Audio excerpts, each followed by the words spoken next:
Hi guys, good morning. Welcome back to my channel. Today's video, dito tayo sa park guys.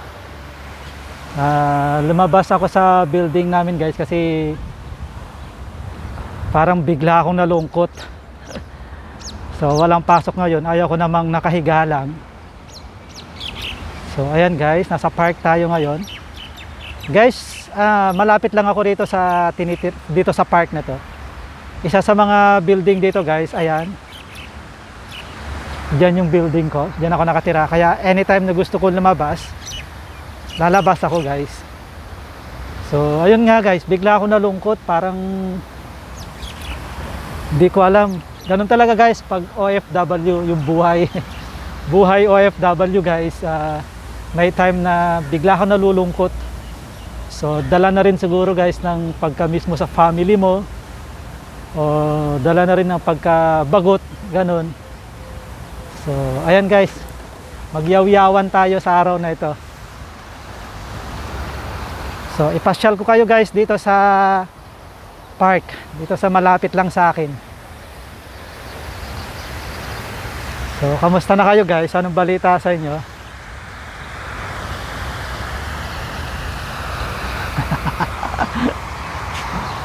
So eto guys, libang-libang lang tayo.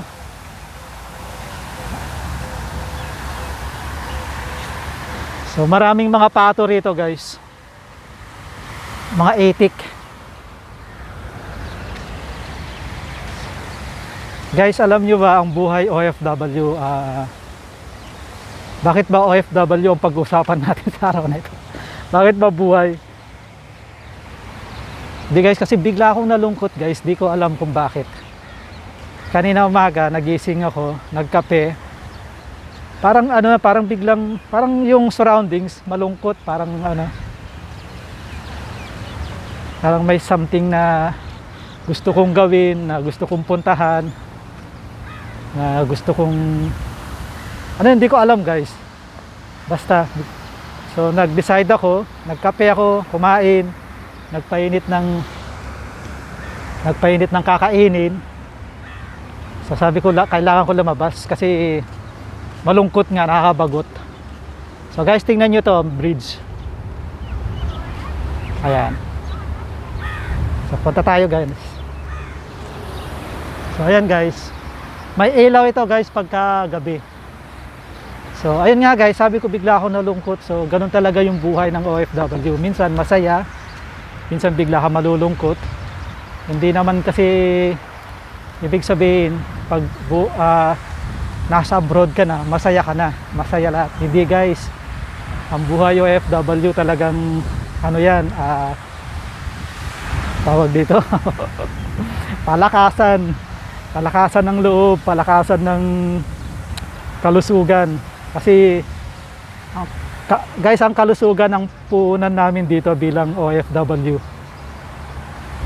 So kung mahina ka, talagang hindi ka tatagal. So ayun. So yung mga malayo talaga sa family, malayo ka sa family mo, talagang kung mahina ka uuwi ka talaga guys. So buti na lang kaming mga lalaki, medyo malakas yung fighting spirit.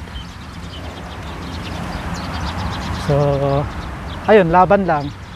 Pero yung mga mahihina, karamihan sa mga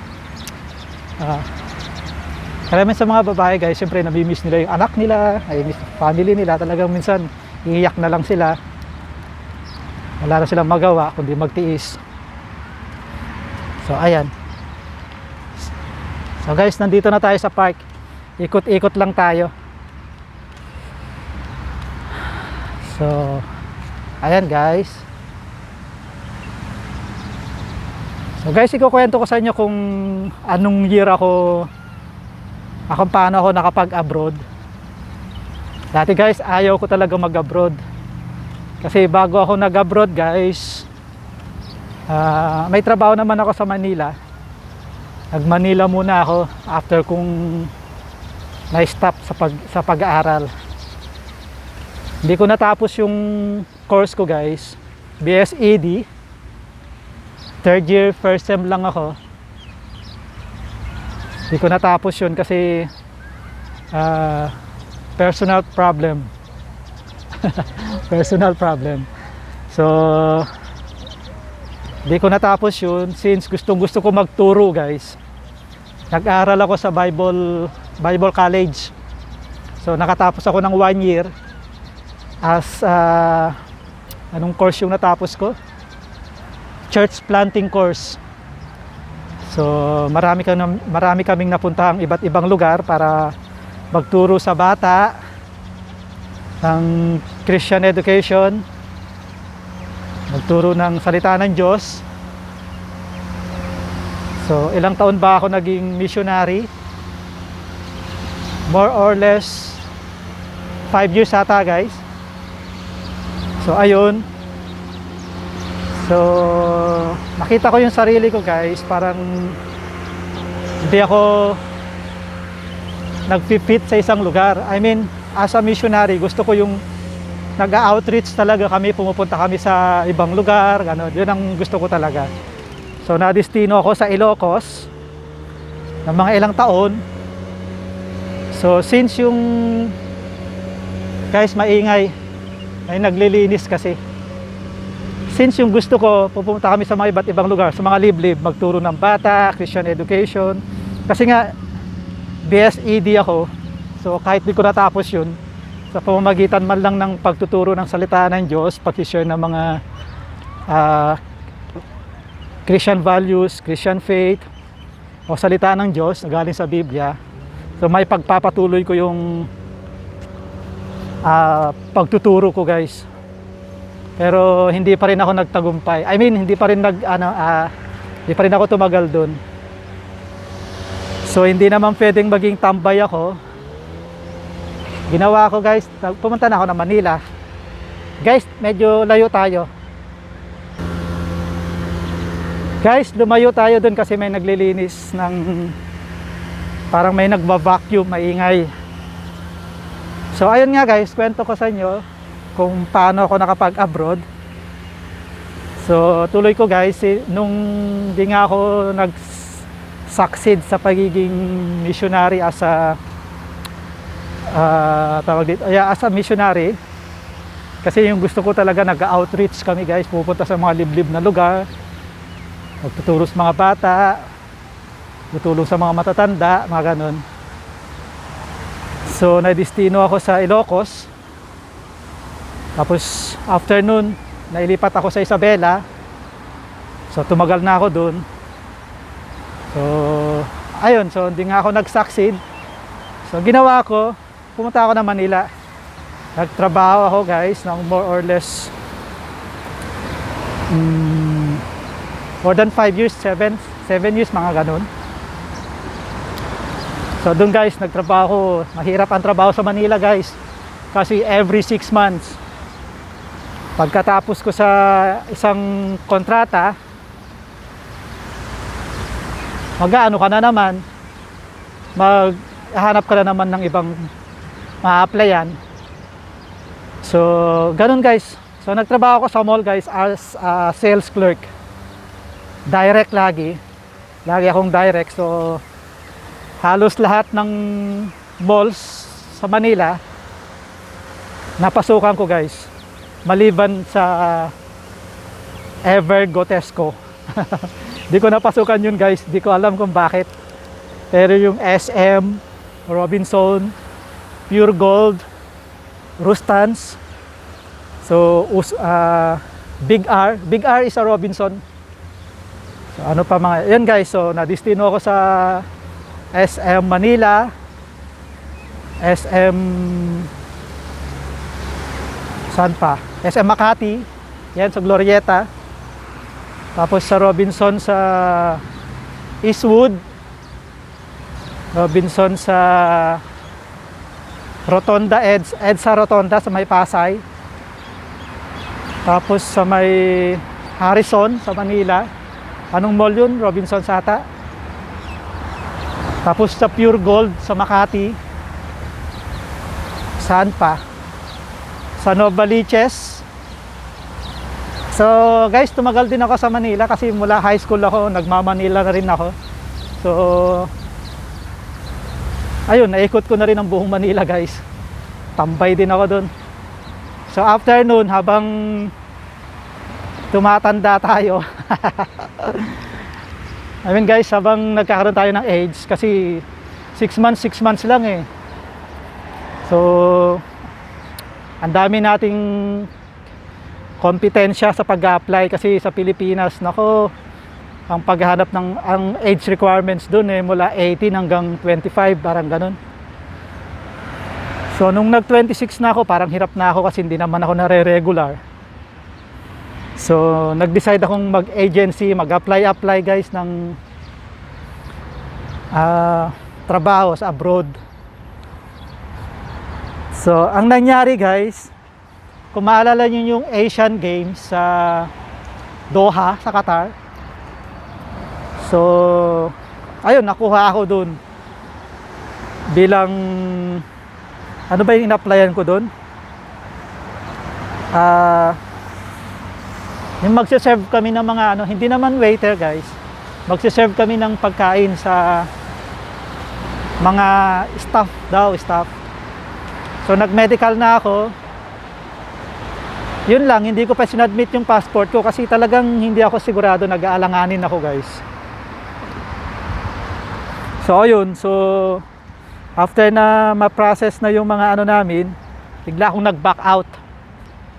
So nag-withdraw ako, kinausap ko yung nagtatrabaho sa agency. Sabi ko kasi ano, kukunin ako ng sister ko. Nasa UAE yung sister ko guys. Dito dati guys, nandito siya. Nauna siya sa akin. So ayun nga, after a year, kinuha niya ako rito, binisit visa niya ako rito. So pagdating ko rito guys, since may kapatid ako, so akala ko noon talagang boring ang buhay sa Middle East, mga ganyan. So hindi naman guys, hindi naman maboboring kasi lalo na sa UAE guys, napaka-open. Hindi tulad ng ibang Middle East country na maraming bawal, maraming ano. Ang UAE guys, marami din bawal. Maraming bawal dito guys, pero hindi ganun kahigpit. So ayun, nag-enjoy ako guys, tumagal ako rito. Kasi nandito yung kapatid ko. Tapos nangyari, habang tumatagal ako na rin yung kumukuha. Kinuha yung pamangkin ko, mga ganun. So bigla tayong napa-istorya guys. So ayun nga guys, minsan mahirap na masaya pag may family ka rito. Iba yung saya, I mean guys, iba yung saya sa Pilipinas, iba din yung saya rito. Kasi yung saya rito guys, parang may kulang. Masaya ka na parang may kulang. So tumagal din naman ako rito sa awa ng Diyos. So ayun nga. So after noon, ano pa, so habang tumatagal, na-enjoy ko naman yung trabaho ko. So ayan guys, tingnan nyo tong view. So isa dito guys, isa rito ay mga building.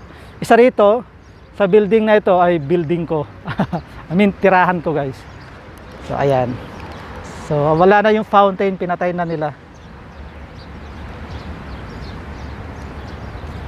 So ayan guys, lakad-lakad lang, magpa-araw lang tayo. Guys, actually matagal ko nang gustong mag-YouTube. 2012 pa lang, mahilig na talaga ako manood guys. Mahilig na ako manood sa mga baguhan. Ito, yung mga baguhan, yung mga successful Filipino YouTubers ngayon. Dati guys, nakikita ko sila dati. I mean, nakikita ko yung channel nila. Maliit lang din. Ngayon, malalaki na sila. So, sila yung naging inspirasyon ko para gumawa ng channel. Kung kilala nyo guys yung mga OFW na malalaki na yung channel na nila ngayon. Tapos yung nasa Pinas. Tapos yung mga foreigner na nasa Pilipinas na malalaki ang channel. Nakasubscribe ako sa kanila guys.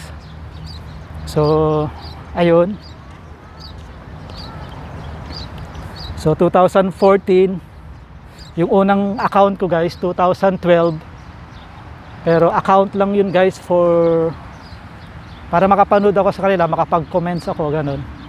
Makapag-interact sa mga ano. So after nun, meron uli akong bagong account, 2014.